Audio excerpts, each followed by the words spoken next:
प्रदोष व्रत, वो व्रत जो हमारे सारे दुख हर लेता है और हमें सीधे भगवान शिव की कृपा से जोड़ता है। लेकिन जरा सोचिए, क्या होगा अगर यही पवित्र व्रत एक श्राप बन जाए? क्या हो अगर भक्ति में हुई एक छोटी सी भूल आपका सब कुछ छीन ले?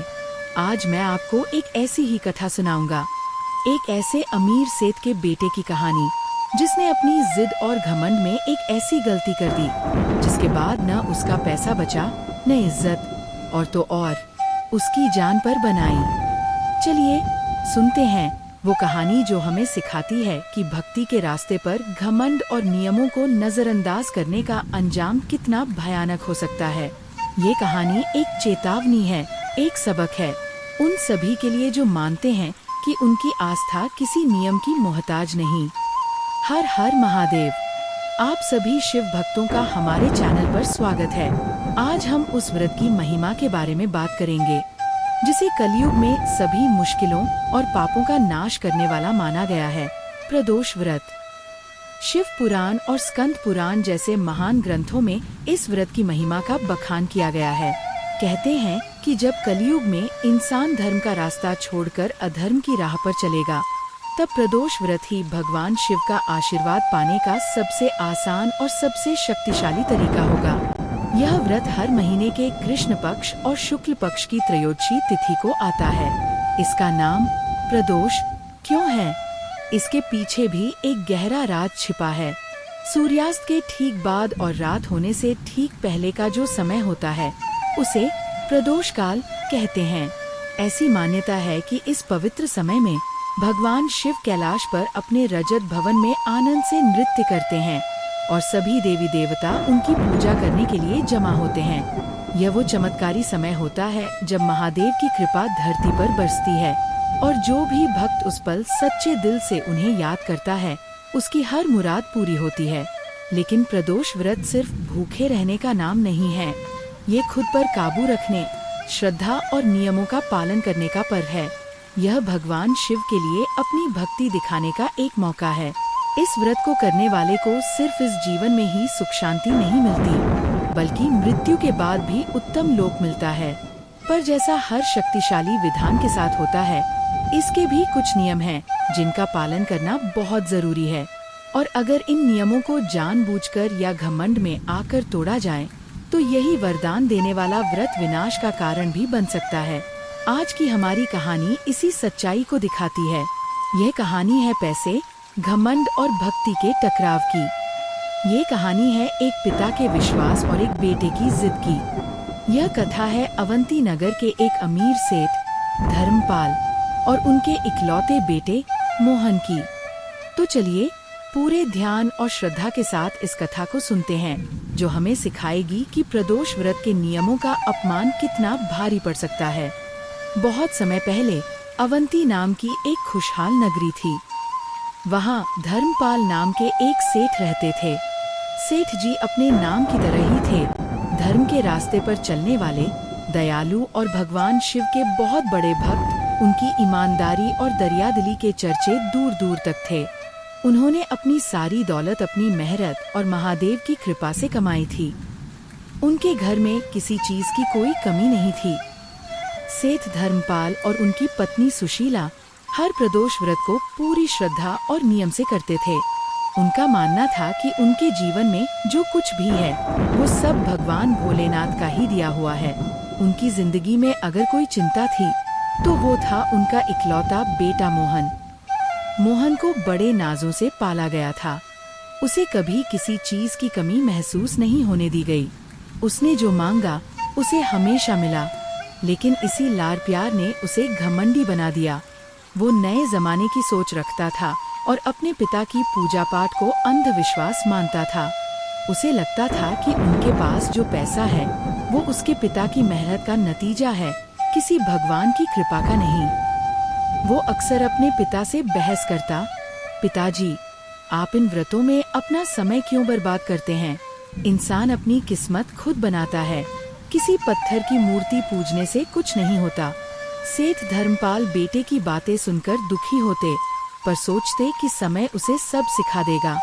उन्होंने मोहन की शादी रमा नाम की एक बहुत ही सुशील और धार्मिक लड़की से कर दी। उन्हें उम्मीद थी कि शायद रमा के आने से मोहन बदल जाएगा। रमा अपने सास ससुर की तरह ही भगवान शिव की भक्त थी, लेकिन मोहन पर इसका कोई असर नहीं हुआ। वो अक्सर अपनी पत्नी का भी मजाक उड़ाता था।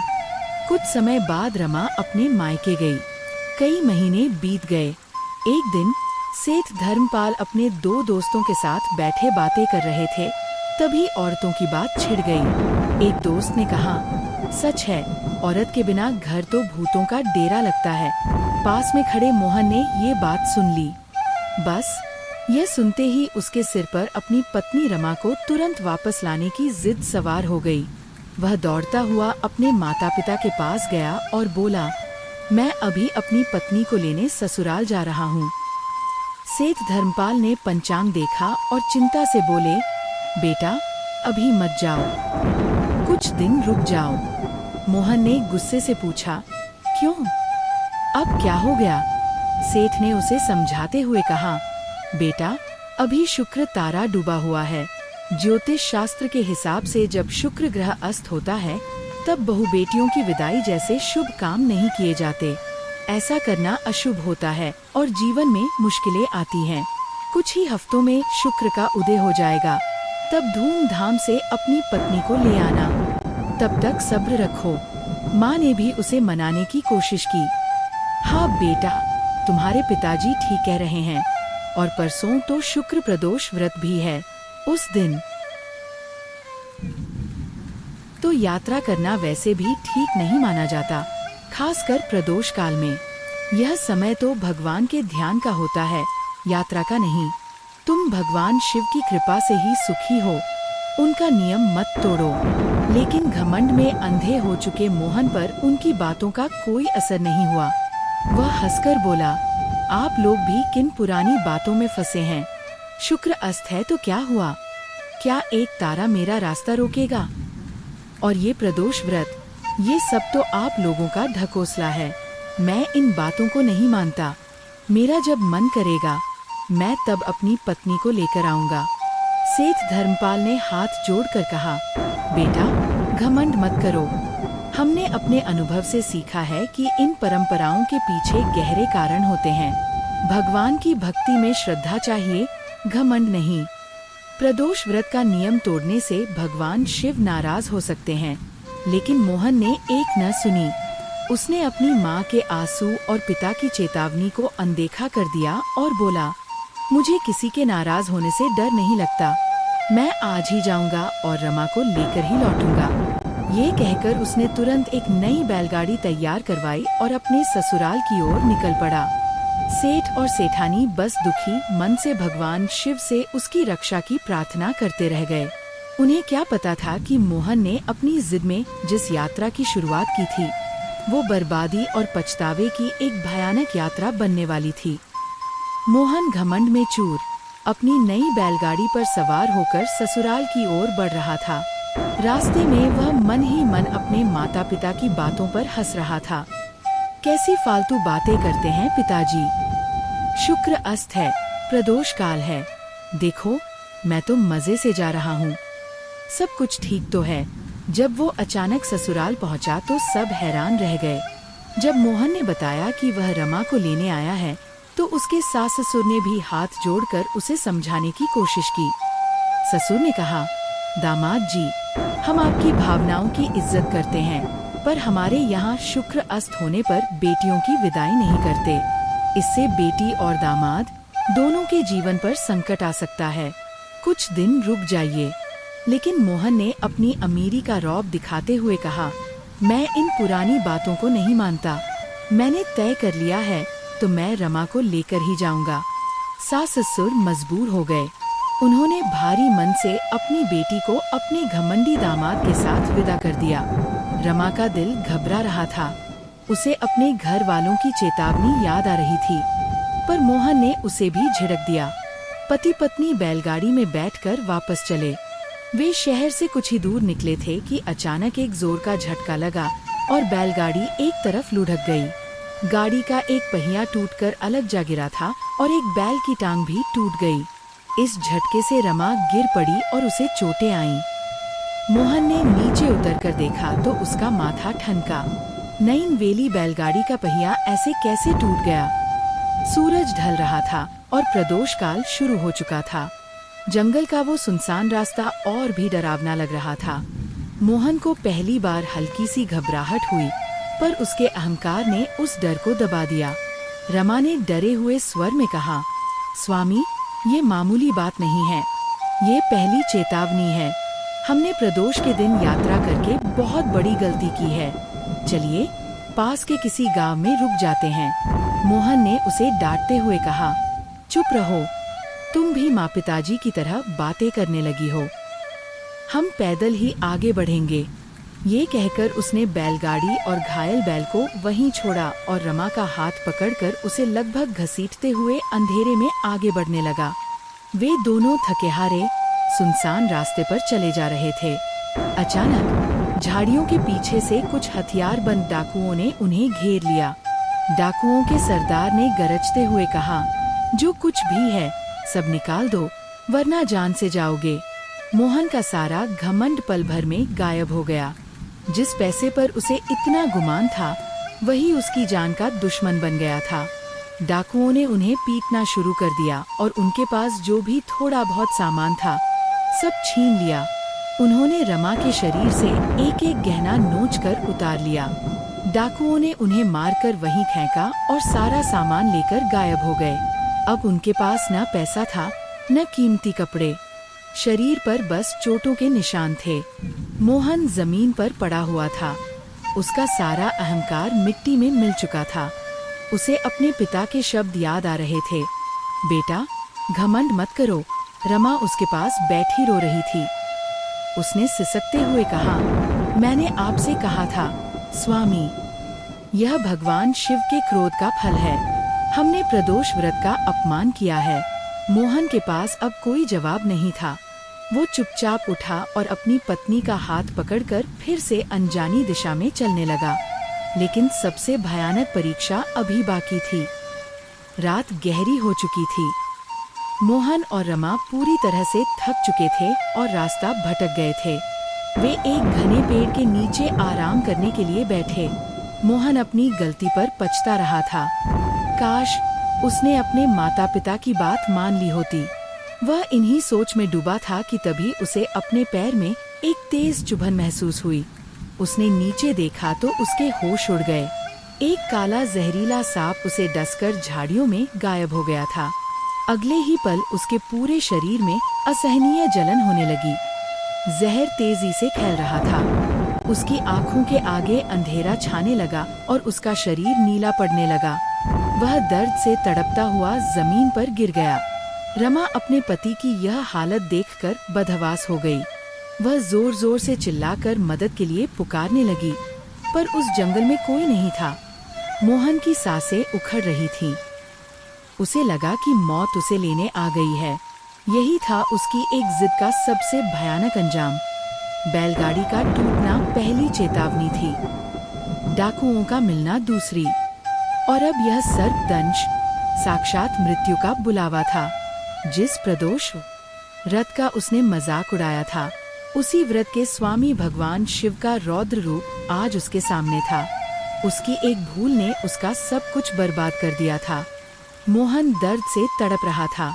मौत को सामने देखकर उसके मन से घमंड का आखिरी टुकड़ा भी निकल गया। उसे अपने पिता के शब्द, अपनी माँ के आंसू और अपनी पत्नी की विनती सब एक एक करके याद आने लगे। वो समझ गया कि यह सब कोई इत्तेफाक नहीं था, बल्कि यह उसके कर्मों का, उसकी जिद का और भगवान शिव के अपमान का नतीजा था। उसकी आंखों से पछतावे के आंसू बहने लगे। उसने मन ही मन भगवान शिव से माफी मांगी। हे महादेव, हे भोलेनाथ, मुझसे भूल हो गई। मैंने घमंड में आपकी शक्ति पर शक किया, आपके पवित्र व्रत का अपमान किया। मैं अज्ञानी हूँ। प्रभु, मुझे माफ कर दीजिए। मैं आपकी शरण में हूँ। अगर मुझे जीवन दान मिला तो मैं अपना बाकी जीवन आपकी भक्ति में ही लगाऊंगा। उधर रमा अपने पति को मरता देख पूरी तरह टूट चुकी थी, पर उसने हिम्मत नहीं हारी। उसने हाथ जोड़कर सच्चे दिल से भगवान शिव और माता पार्वती को याद करना शुरू कर दिया। हे महादेव, हे माँ गौरी, मेरे पति से भूल हुई है, मैं उनके लिए आपसे माफी मांगती हूँ। आप तो करुणा के सागर हैं, प्रभु मेरे सुहाग की रक्षा कीजिए, कृपा करो भोलेनाथ। वह रोते रोते नमः शिवाय मंत्र का जाप करने लगी। उसकी भक्ति सच्ची थी, उसका दिल साफ था, और कहते हैं ना, जहाँ सच्ची भक्ति होती है वहाँ चमत्कार जरूर होता है। अचानक जंगल में एक दिव्य रोशनी फैली। रमा ने आंखें खोली तो देखा कि हाथ में त्रिशूल लिए एक तेजस्वी साधु उनके सामने खड़े थे। उन्हें देखकर लगा मानो स्वयं भगवान शिव ही रूप बदलकर आ गए हों। साधु ने शांत आवाज में पूछा, बेटी क्यों रो रही हो? क्या हुआ तुम्हारे पति को? रमा ने रोते हुए सारी कहानी कह सुनाई। साधु मुस्कुराए और बोले, बेटी तुम्हारे पति को उसके घमंड की सजा मिली है, लेकिन तुम्हारी सच्ची भक्ति और तुम्हारे पति के पछतावे ने महादेव के दिल को पिघला दिया है। यह कहकर साधु ने अपने कमंडल से थोड़ा जल लिया, कुछ मंत्र पढ़े और वह जल मोहन के मुख पर छिड़क दिया। जल के छूते ही चमत्कार हो गया। मोहन के शरीर का नीला रंग गायब होने लगा और उसने धीरे धीरे अपनी आंखें खोली। उसे लगा जैसे वह किसी बुरे सपने से जागा हो। वह और रमा दोनों उन साधु के पैरों में गिर पड़े। मोहन ने रोते हुए कहा, महात्मन, आपने मुझे नया जीवन दिया है, मैं अपनी गलती मानता हूँ। साधु ने उसे उठाते हुए कहा, बेटा पछतावा ही सबसे बड़ा प्रायश्चित है। भगवान शिव जितने रौद्र हैं उतने ही भोले भी हैं। जाओ और अपना वचन याद रखना, जीवन में कभी घमंड मत करना और पूरी श्रद्धा से प्रदोष व्रत का पालन करना। इसी व्रत के पुण्य से तुम्हारा खोया हुआ धन और सम्मान भी वापस मिल जाएगा। साधु ने उन्हें घर जाने का रास्ता बताया और उस रोशनी में गायब हो गए। मोहन और रमा समझ गए कि स्वयं भगवान शिव और माता पार्वती ने ही उनकी रक्षा की थी। सुबह होते होते वे अपने नगर पहुंच गए। मोहन अपने पिता के पैरों में गिरकर फूट फूट कर रोने लगा और उसने सारी कहानी कह सुनाई। सेठ धर्मपाल की आंखों में आंसू थे, पर ये दुख के नहीं, संतोष के थे। उनका बेटा जिंदा लौट आया था और सबसे बड़ी बात, वह एक बदला हुआ इंसान बनकर लौटा था। उसका घमंड टूट चुका था और उसके दिल में भक्ति का दिया जल चुका था। उस दिन के बाद मोहन पूरी तरह बदल गया।